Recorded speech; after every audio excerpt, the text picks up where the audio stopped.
Hi, this is Ray. Just want to go over a few changes I made to the 3-axis skull kit gimbal mount here. This is for the kit that has the nylon nut on the top and the all thread on the bottom here.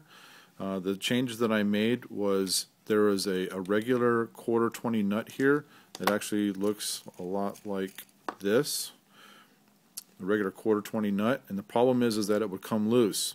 And in order to, what I tried to do was to tighten the nut up against the existing way that it's put together. If you look at yours, you'll see that it doesn't quite look like this.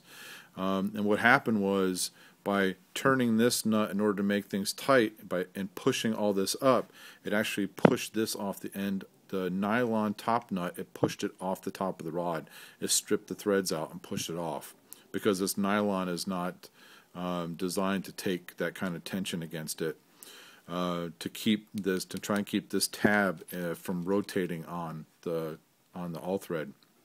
So what I did to fix that was I took this nut off. And I replaced it with this nylon lock nut, and then I took another nut and took this off, added another nut to the top. So now when I tighten these two nuts together, that I have now metal on metal squeezing together to hold this all nice and tight and solid with this lock washer right here. And now the left-right motion tab is not going to go anywhere. It's not going to come loose on me anymore. In order to get this nut to go back on top of the all thread, I'd used some plumber's tape, wrapped it around the threads there, and I was able to turn that back on with enough meat to get it to work correctly. You're going to have to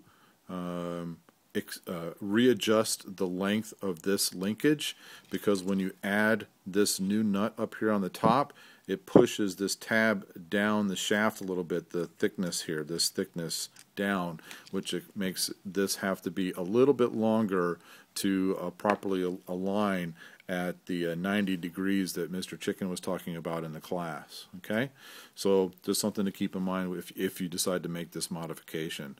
But I'm fairly confident that this is not going to go anywhere now, and it'll go through many cycles of back and forth with the movements and not come loose again.